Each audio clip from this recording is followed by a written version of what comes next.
Senhoras e senhores, infelizmente esse dia chegou.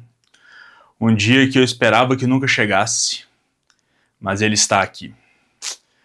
Hoje é o dia que nós faremos uma review negativa aqui no Pela Capa. Porque no vídeo de hoje vamos falar de A Casa da Noite, de Jo Nesbø.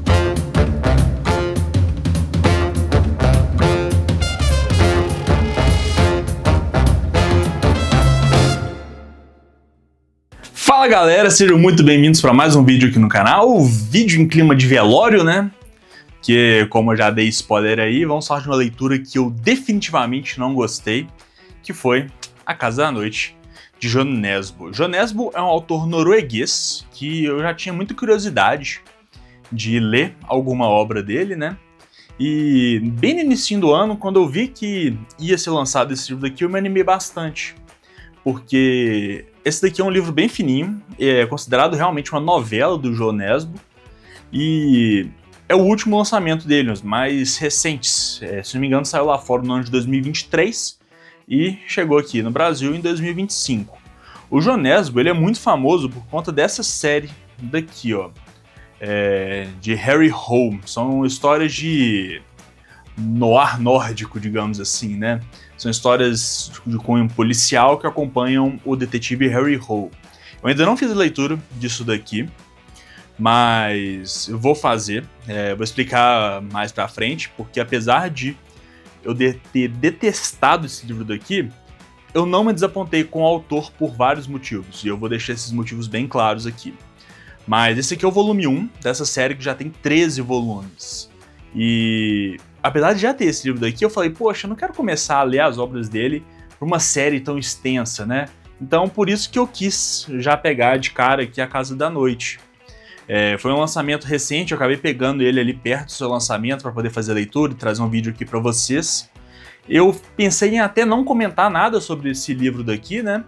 Mas no meu vídeo de Bookshelf Tour, vou deixar até o card aqui em cima para vocês, vocês pediram para eu trazer a minha análise, minhas opiniões sobre esse livro aqui, mesmo não tendo gostando. Vamos ver como é que vai funcionar essa dinâmica aqui, se vocês vão gostar desse vídeo, né? Porque eu gosto sempre de falar de coisas que eu gostei, eu quero incentivar vocês a fazer a leitura dos livros que eu gosto, não desencorajar vocês. Vai que você gosta disso aqui, né? Não sei como, mas vai que você gosta.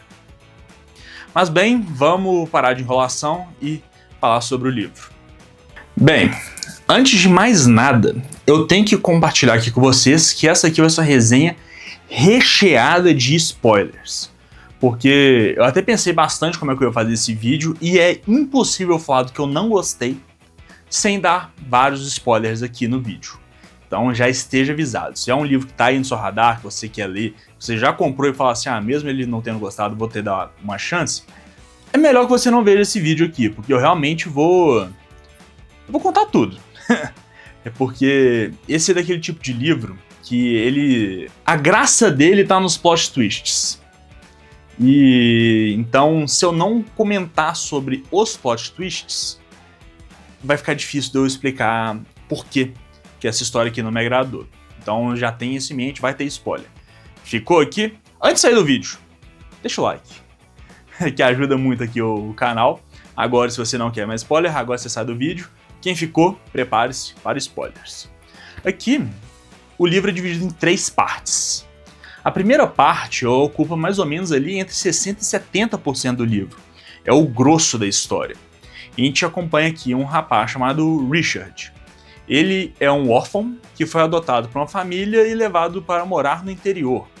Só que ele é uma espécie meio de bully, ele é o clássico estereótipo do garoto revoltado, sabe?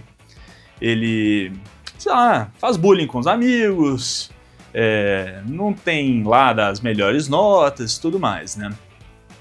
E a história já começa aqui com um gancho muito bom. Já no primeiro capítulo, o Richard está ali conversando com um amigo dele e o Richard desafia o amigo dele a passar um trote numa cabine de telefone.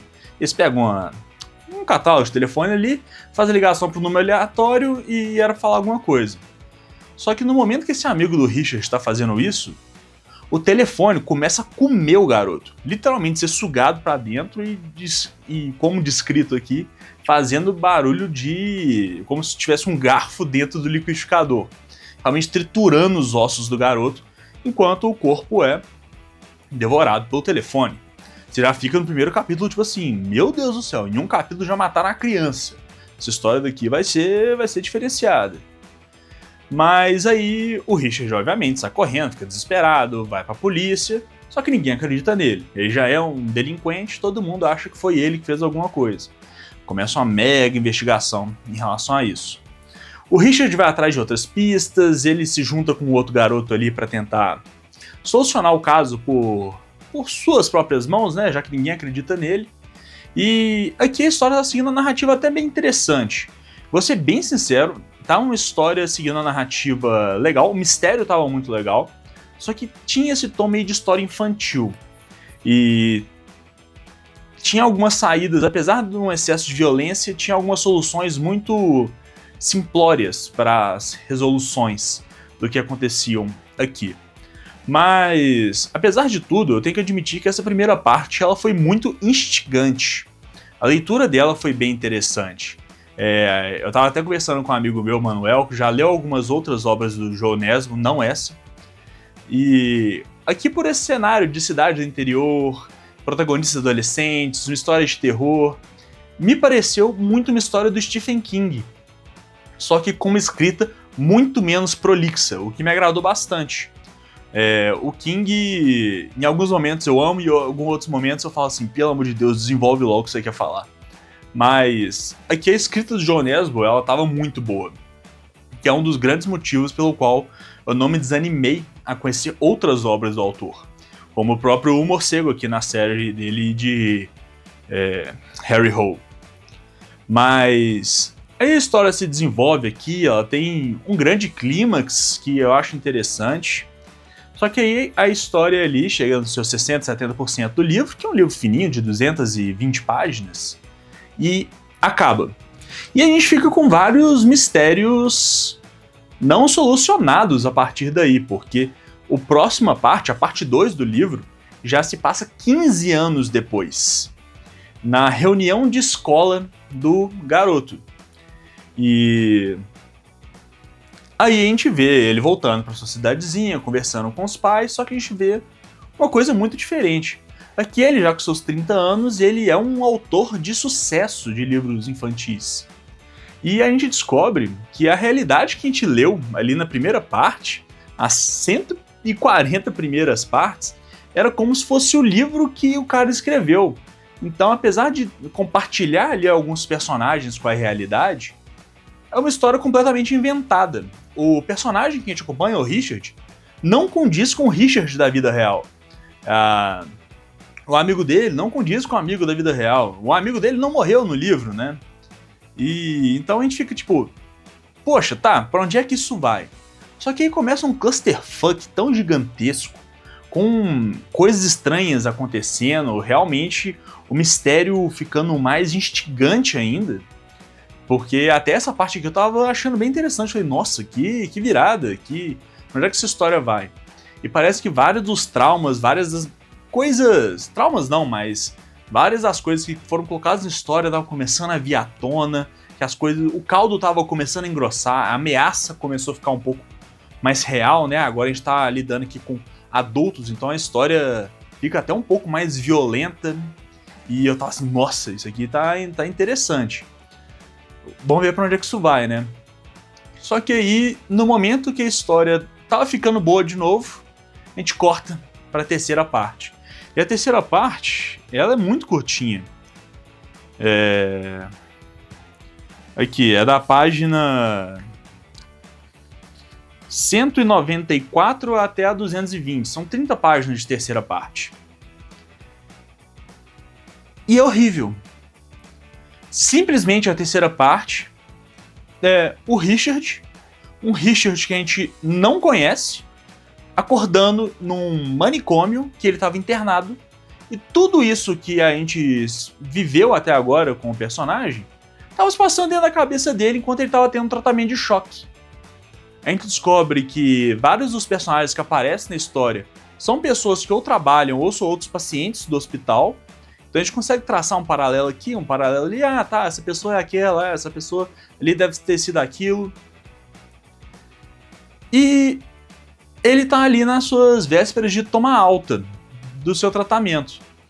E acho que grande parte aqui da terceira parte, grande parte aqui da terceira parte é o Richard tendo uma conversa com a sua psiquiatra, a psicóloga na verdade, que estava fazendo a avaliação dele até para dar alta para ele, porque o tratamento de choque meio que funcionou. Ele esqueceu o motivo pelo qual ele foi parar naquele manicômio. E aí a psicóloga eventualmente ela sai da sala, o Richard fica sozinho na sala. Ele fala, poxa, deixa eu ler aqui o que me deixou doido. E a maior parte da parte 3 é exposição pura do laudo que a psicóloga fez da história que o Richard contou pra ela. Então a gente conhece a história ali, de que o Richard ele veio de um lar difícil, que o pai dele abusava fisicamente da mãe dele, tinha problemas com alcoolismo, drogas, e eventualmente ficou tocando ali o telefone, depois que a mãe do Richard expulsou ele de casa, ficava ligando o tempo todo. Então o telefone se tornou uma figura ameaçadora na vida do Richard. E acontece várias coisas, eu não vou entrar em tanto spoiler assim, caso você ainda queira ler o livro. Mas a gente consegue, depois de ler tudo, ver alguns elementos da história, tipo, era por isso que ele tinha medo daquilo, era por isso que ele colocou a tal pessoa de tal forma, era por isso que ele tratava esses assuntos daquela forma. Mas, sinceramente, não cola. É literalmente exposição do início ao fim do capítulo, basicamente. E a história termina com o Richard falando que quer virar um escritor e começando a escrever o livro que seria a primeira parte dessa história. É isso. É aquela coisa frustrante, tipo, você vê uma história acontecendo e você descobre que era tudo um sonho, sabe? Tipo, poxa, realmente foi bem broxante essa leitura. Até porque o personagem de verdade, o único personagem que realmente existe nessa narrativa é o Richard da parte 3. O resto tudo são personalidades inventadas, que não condizem de verdade com o protagonista. Tanto que na parte 1, a gente tinha um Richard que era bully, era o cara meio descolado, veio de outra cidade. Na parte 2, a gente descobre que ele era um cara que se dava bem com todo mundo, que ele nunca fez bullying com ninguém, que ele se dava mega bem com os pais, nunca teve crime em lugar nenhum.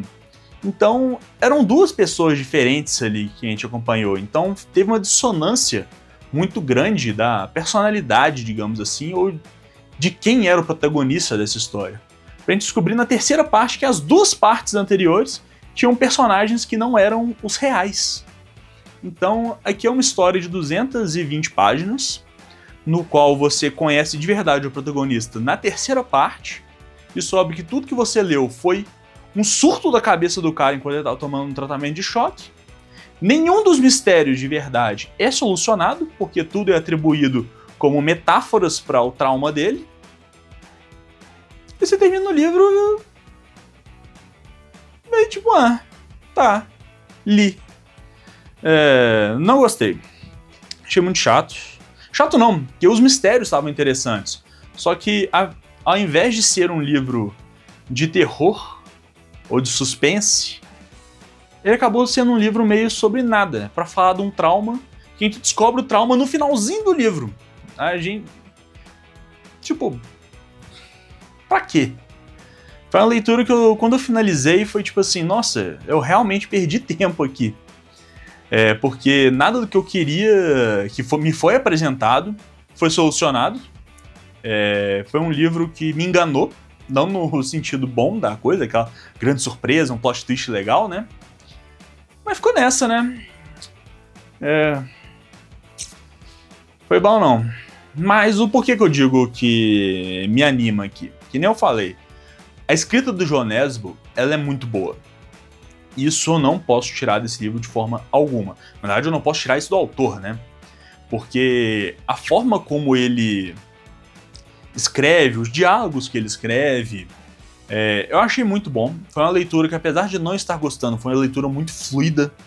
Então as páginas voaram pela minha leitura e eu realmente estou interessado em conhecer as outras obras do autor, as obras da série Harry Hole, que são mais aclamadas e tudo mais, né?